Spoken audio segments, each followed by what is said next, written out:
Halo teman-teman semua, perkenalkan nama saya Angel Kasisorus. Baik, untuk video kali ini saya akan mengasih tahu cara membuat makalah di Microsoft Word menggunakan laptop dengan baik dan benar.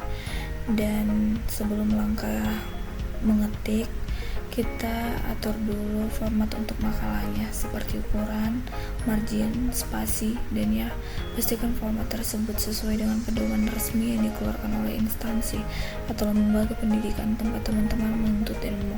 Selain itu, tentukan aturan yang diberikan oleh dosen atau guru. Nah, sebelum lanjut, cara ini bukan hanya diperuntukkan untuk teman-teman yang ada di perguruan tinggi, tetapi juga untuk teman-teman yang masih duduk di bangku sekolah bisa melakukan hal ini. Nah, dan di sini saya masih mengatur seperti marginnya ya teman-teman ya. Nah, di sini saya membuat makalah tentang penulisan karya ilmiah.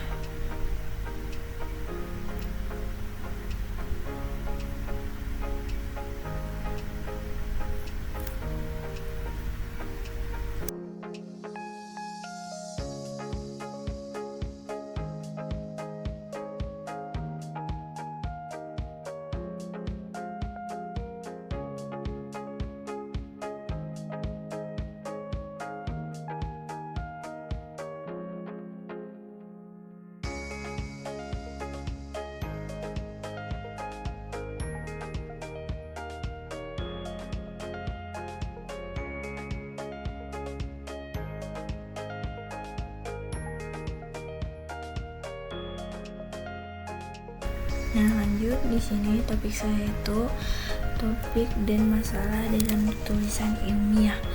Nah, sesudah pembuatan judul, kita langsung lanjut nanti ke pembuatan logo ya teman-teman.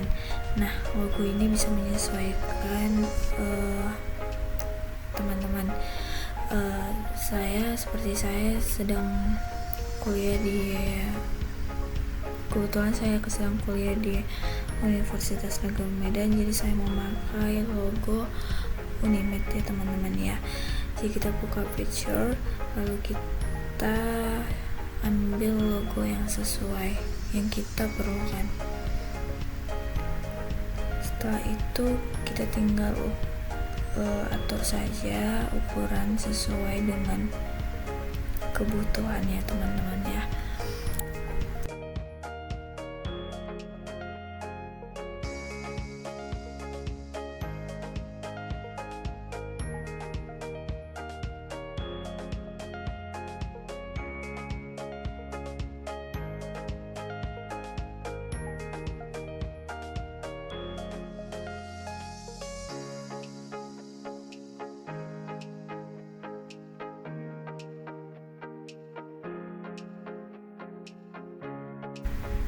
Ya, setelah sudah pembuatan logo, kita langsung lanjut ketik di sini ya, di bawah logonya kita ketik disusun oleh.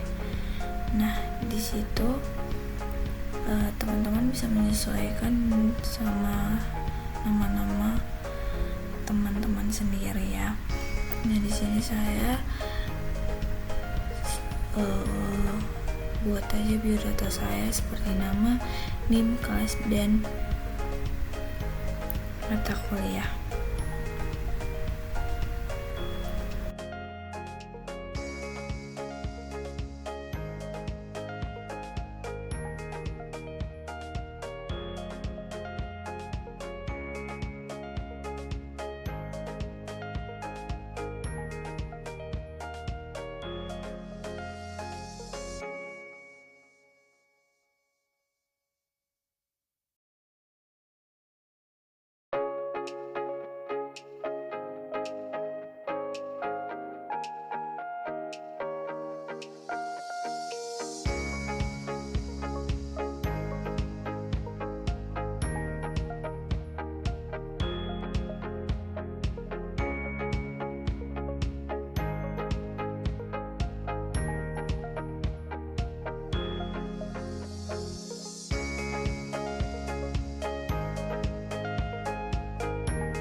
Nah, setelah sudah biodata kita langsung dosen pengampu.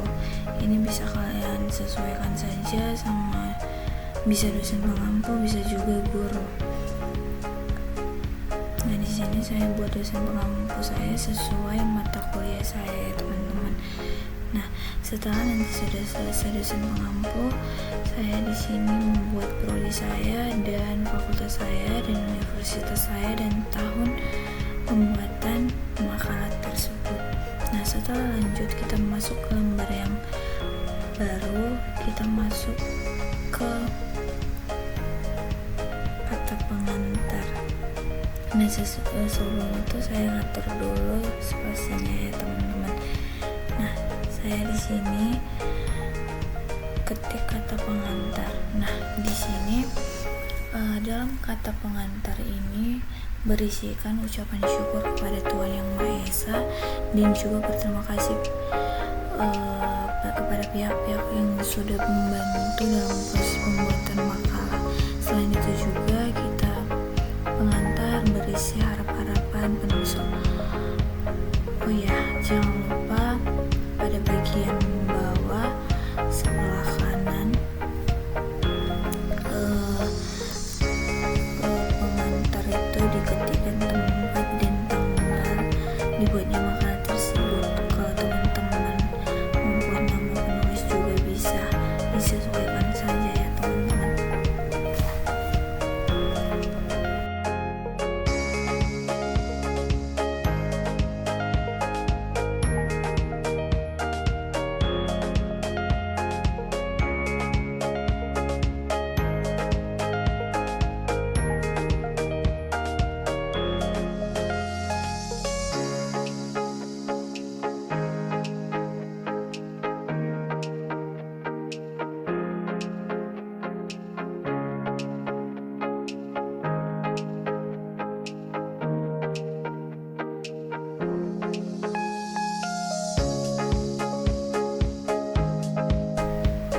Nah, sesudah itu kita masuk ke lembar yang baru. Nah, di sini kita masuk ke daftar isi ya, teman-teman. Nah, yang dimana isi dari makalah semua itu ada berada di dalam daftar isi ini ya, teman-teman. Dan juga dapat memudahkan pembaca dalam mencari halaman dari judul dan subjudul yang ingin dibaca mereka. Nah, setelah kita sudah selesai dari daftar isi, kita lanjut ke lembar yang berikutnya, yang dimana kita memulai ke bab yang pertama.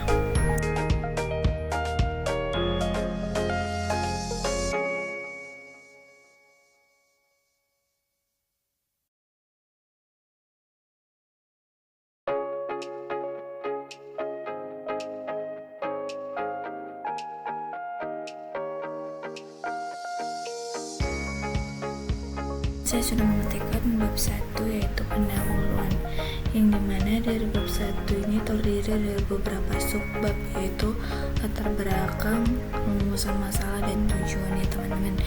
Nah, yang pertama latar belakang. Latar belakang ini berisi penjelasan dan alasan-alasan teman-teman mengangkat atau memilih topik tersebut. Sedangkan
Nah, di sini saya sudah lanjut ke perumusan masalah ya teman-teman.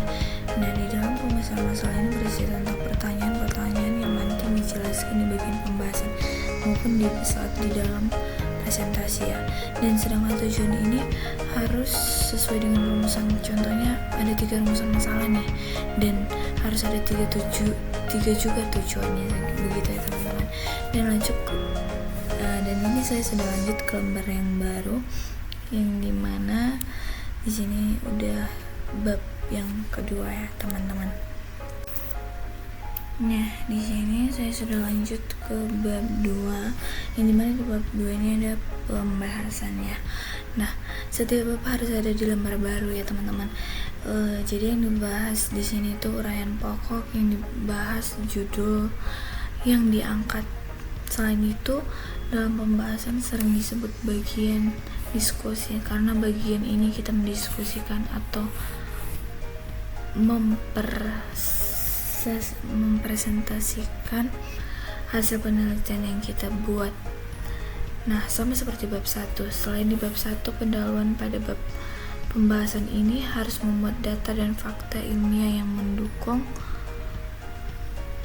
keabsahan makalah yang dibuat. Misalnya, pendapat para ahli bisa teman-teman ambil dari jurnal, buku, website, dan lain sebagainya. Yang pastinya penjelasannya harus relevan dan diperlukan untuk memaparkan hasil penelitian dalam makalah tersebut ya teman-teman.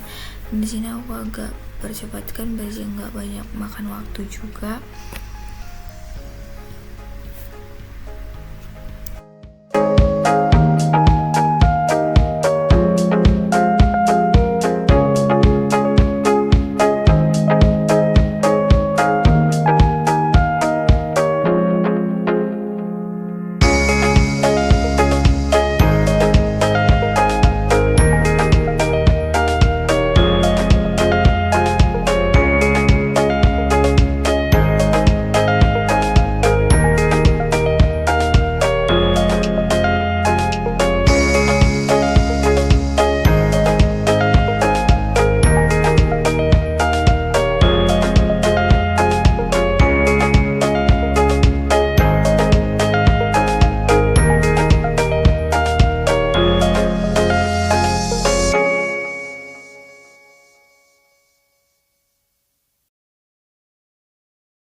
ini terdiri dari 2 judul atau subbab ya teman-teman.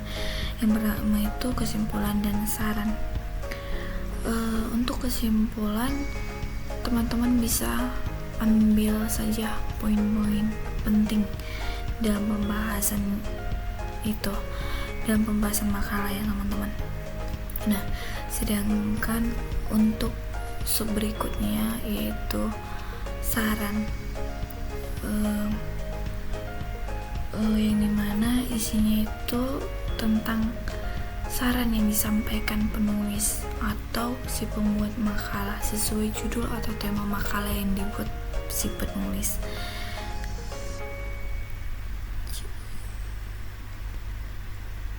Jadi kurang lebihnya kayak gitu ya teman-teman.